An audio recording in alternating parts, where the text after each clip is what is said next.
प्यार का ये एक दर्द भरी कहानी। अपने प्रमोशन की खुशी में आज राहुल अपनी पत्नी को शहर के सबसे महंगे रेस्टोरेंट में डिनर के लिए ले जाता है। दोनों आज बहुत खुश है क्योंकि राहुल की आज पगार 1 लाख रुपए महीना हो गई है, पहले जो 80,000 रुपए महीना थी। आज राहुल की पत्नी स्वाति की खुशी का कोई ठिकाना नहीं है। आखिर उसको खर्च करने के लिए अब और पैसे मिलेंगे। आज वह कुछ ज्यादा ही सज संवर कर डिनर के लिए आई है।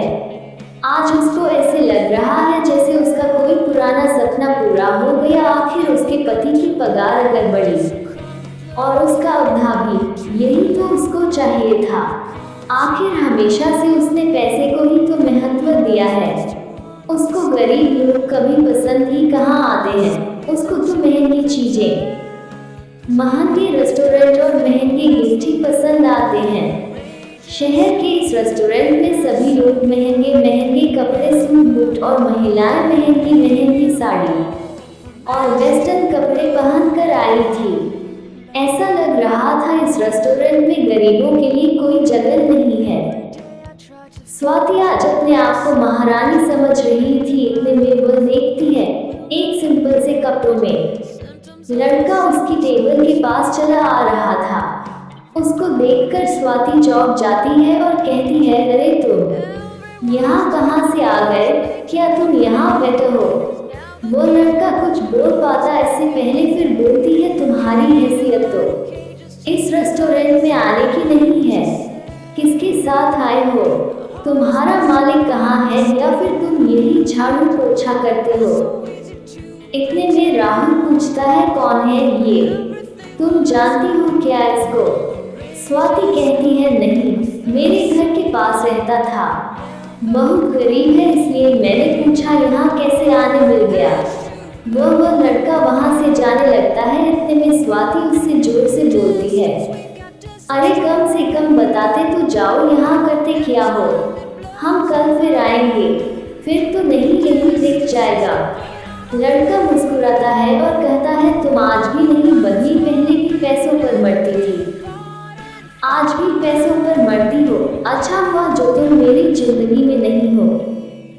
ये लड़का स्वाति का पहला प्रेमी था सौरभ, जो उससे बहुत प्यार करता था, पर गरीब होने की वजह से स्वाति ने उसको छोड़ दिया और राहुल से शादी कर ली।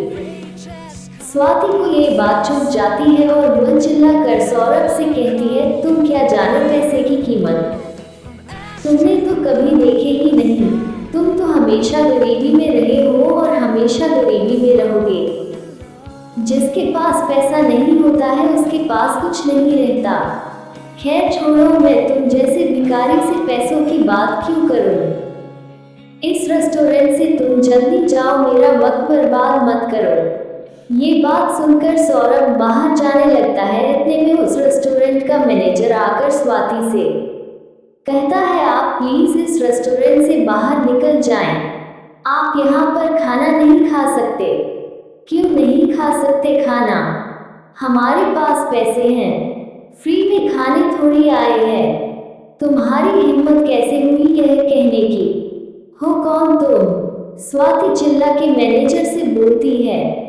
होटल मैनेजर स्वाति से बोलता है, प्लीज हम आपसे रिक्वेस्ट कर रहे, आप यहाँ से चले जाएंगे।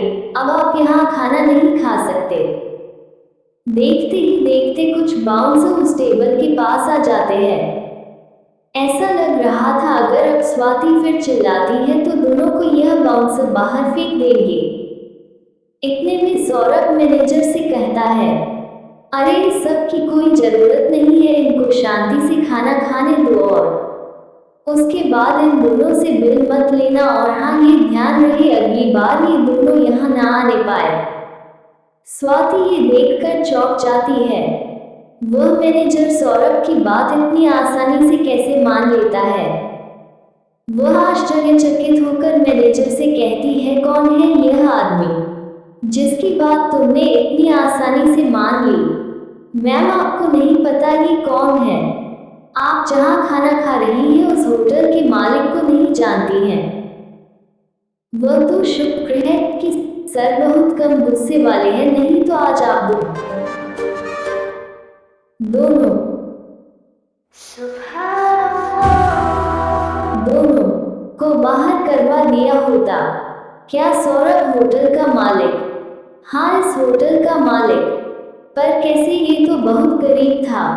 सुना तो मैंने भी है कि सर पहले बहुत गरीब थे, पर उन्होंने अपनी मेहनत और लगन से 4 साल में 300 करोड़ की कंपनी खड़ी की है। उनका यह अकेला होटल नहीं है, उनके 10 होटल और इस शहर में है। पर सर है बहुत ही सिंपल, न किसी बात की अकड़, न किसी बात का घमंड। सुना है सर को किसी लड़की से बेइंतहा प्यार हुआ था और वह लड़की सर को सिर्फ इसलिए छोड़कर चली गई कि उनके पास पैसे नहीं थे। इसी वजह से दिन रात मेहनत करके सर ने ही कंपनी खड़ी की है। आज सर के पास सब कुछ है। ये बात सुनकर स्वाति मन ही मन सोचने लगी, जिस आदमी को मैंने पैसे के लिए छोड़ा, आज वह आदमी किसी राजा से कम नहीं है। आज उसके पास सब कुछ है और मैं 1 लाख की पगार में खुशी मना रही हूँ। सौरभ आज करोड़ों कमा रहा है। अगर मैं सौरभ के पास वापस चली जाऊं तो क्या गलत है? वो मुझसे प्यार तो करता ही है, मेरा तो हर सपना पूरा हो जाएगा। हीरे के गहने पहनूंगी और बड़ी बड़ी कारों में घूमेंगे। शाम के समय स्वाति बिना कुछ सोचे समझे सौरभ के पास जाती है और अपनी गलती की माफी मांगते कहती है, मुझसे बहुत बड़ी गलती हो गई, मैंने तुम्हारे प्यार को नहीं समझा।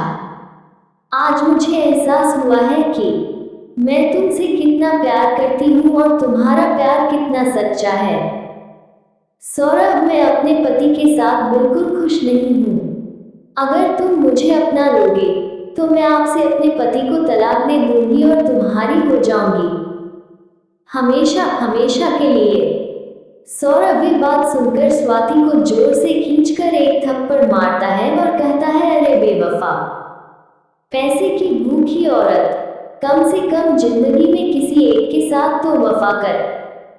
कल तूने मुझे पैसों के लिए छोड़ा था और सिर्फ आज पैसों के लिए तुझे मुझ में प्यार दिख रहा है। जब मैं सिंपल कपड़े पहने तेरे सामने आया तो तूने फिर मेरा मजाक उड़ाया। अगर तुझे मुझसे प्यार था तो पहले ही अच्छे से बात करती ना। मुझे तो वेटर समझकर गाली दी तूने।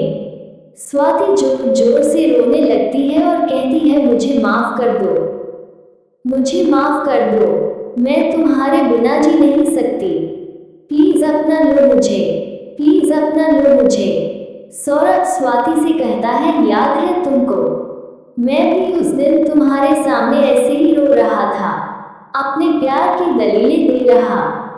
मुझे इस बात का दुख कम है कि तुम मेरी नहीं हो पाए और इस बात का दुख ज्यादा है कि तुम सिर्फ पैसों की भूखी हो। मैंने ऐसी बेवफा लड़की से प्यार किया जिसकी सोच इतनी गंदी है। भगवान का शुक्र है उस वक्त मेरे पास पैसे नहीं थे, नहीं तो तुम्हारा ये घिनौना रूप मैं कभी देख नहीं पाता। अब मेरे घर से निकल जाओ, नहीं तो मैं धक्के मार कर बाहर फिकवा दूंगा और तुम्हारे पति को तुम्हारी सारी सच्चाई बता दूंगा। ये सुनकर स्वाति रो रो कर वहां से चली जाती है और दोबारा कभी मुड़कर नहीं देखती है।